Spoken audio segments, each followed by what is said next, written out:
Baldur's Gate 3. Now, I haven't personally played it. I haven't really played any of BioWare's works besides Knights of the Republic, but there's a scene that's been hyped up in the game. This character transforms into a bear, and apparently the bear and the dude have implied zoophilia or some shit. Don't look up that term, it's actually kind of disgusting. But the main reason I'm talking about this particular is because of the hypocritical side of how people are reacting to this. And it's mainly, of course, from the gaming journos TMCR.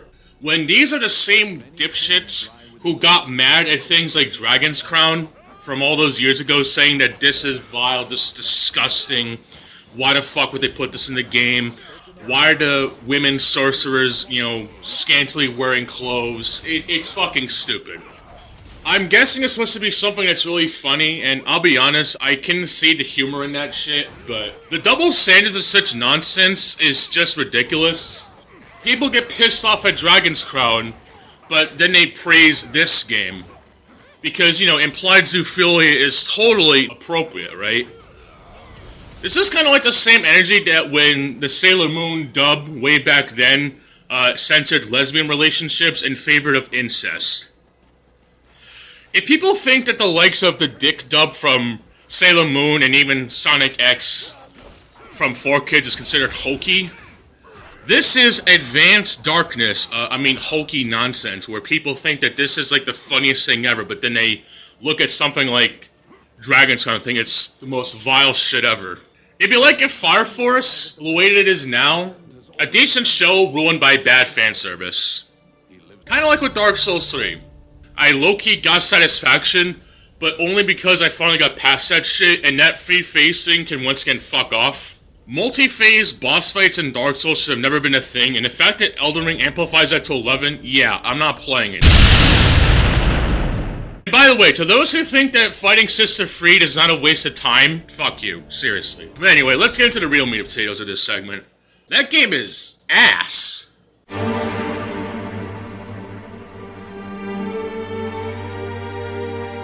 There's this game called Bounty Battle that's on Xbox. I think it's on Steam, and it might be on other systems. I really don't know. I saw that there's this game that's supposed to be like Super Smash Bros. But made for indie characters, which isn't really that unique anymore because there's been a lot of fighting games, let alone other platform fighters as it's called now, where they have characters from various indie games. You have things like Rebels of Aether having guest characters like Shovel Knight and Ori. Is Ori even considered indie at this point? Probably in the same league as Minecraft, but not justly so. You have things like Brawlout, which I haven't really played, but I hear that the local unlocks is really fucking stupid, so that's fucking reassuring. And there's probably a bunch of other games that are in the same league, but I saw that this game was 90% off. I think it's $20 MSRP price, and it's like, okay, I'll give it a shot. I enjoy local multiplayer fighting games, and I play it, and I'm like, what the fuck is this gay shit? The main menu is kind of weird to navigate, first of all. It's like, what the fuck?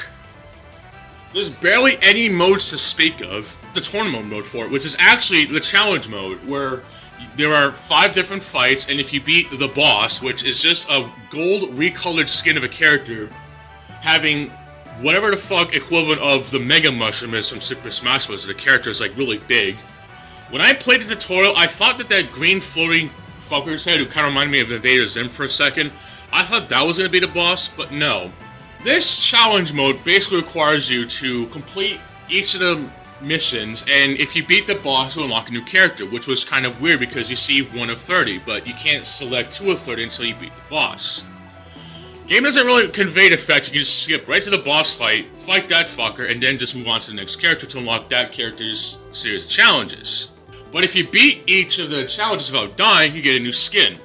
And unlike a lot of other fighting games, particularly Smash Bros. Ultimate, you don't have to go through the entire fucking game to unlock the roster, which is awesome, because there's 30 characters in total, including 5 original made-for-game characters. So, yeah, it's basically every Smash Bros. Game likely made now. have a bunch of awesome first-party characters and then throwing a bunch of shitty third-party characters that ruin the entire flow of the fucking game.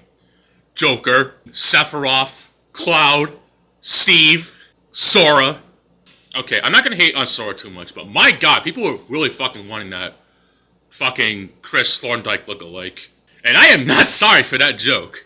This game is kind of low-key hard to play, and I can't imagine playing this shit with friends, considering you have to watch out for not spamming moves, because you'll get stunned if you spam too many moves.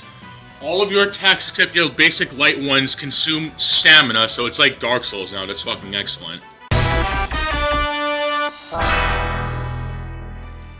I don't know what the stages are like, but I noticed this one stage where you're on top of an arcade cabinet, or in front of it, and it plays the fucking opening of the game on there, which is kind of corny, in a way.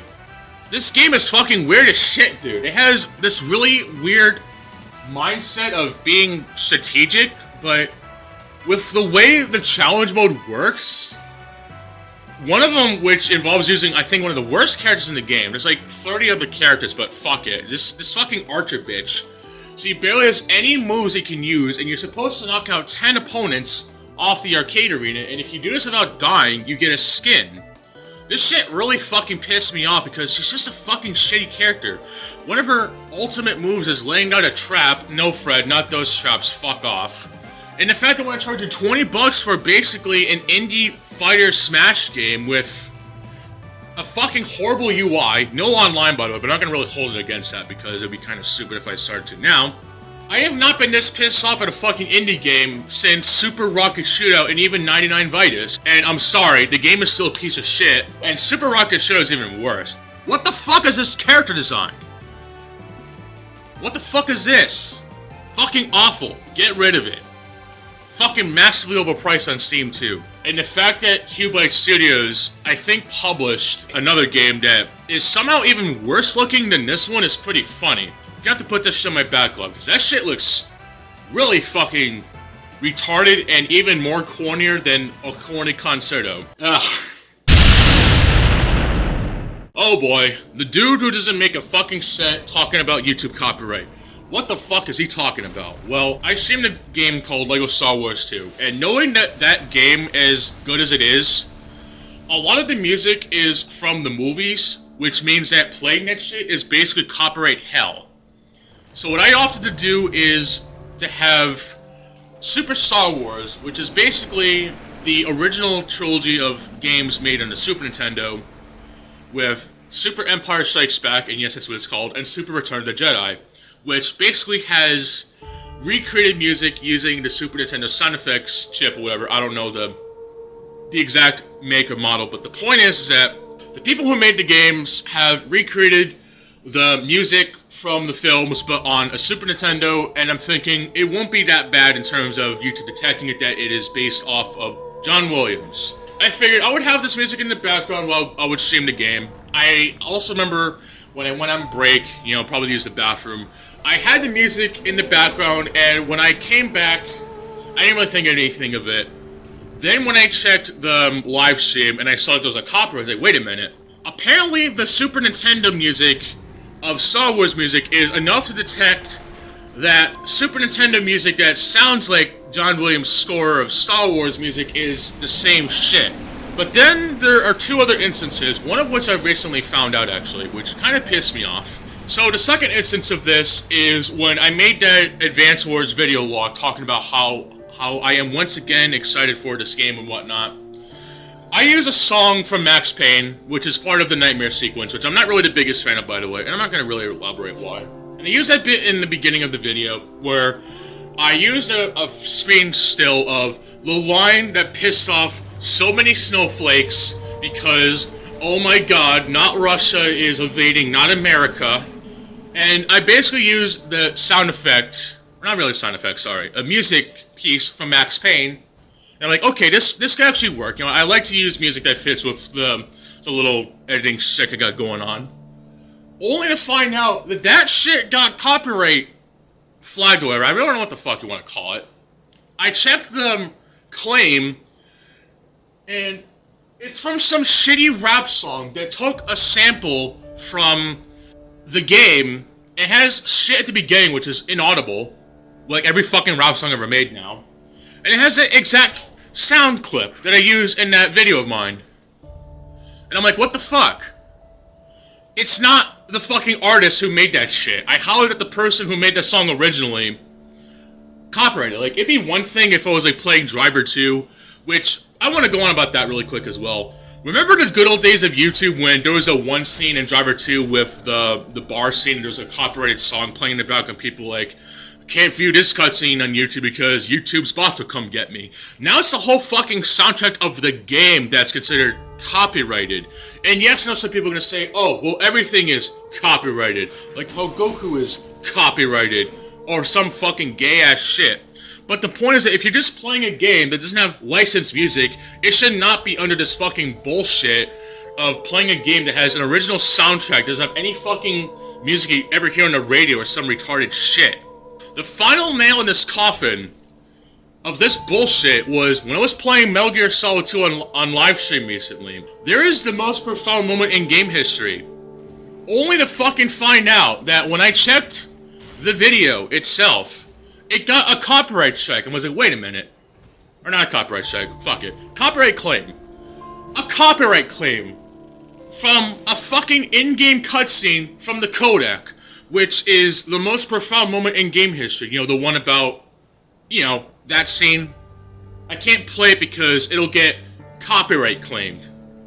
Are you honestly telling me YouTube is so fucking incompetent that in-game cutscenes are considered copyright claimable because some shitty rap artist who has inaudible dialogue worse than Christian Bale's Batman can take a sound clip or cutscene from the most profound moment in game history, sell it on iTunes, and anyone who wants to play that shit now has to deal with the fact that someone who took that shit and basically stealing money from Paul Eiding, Quentin, whose last name I can't remember right now, and the lady who voiced Rose in the English dub of Metal Gear Solid 2. I thought it was the music that's used during the cutscene itself. No, it's the fucking voice acting of Paul Eiding, Quentin, lady who voices Rose in Metal Gear Solid 2, Sons of Liberty,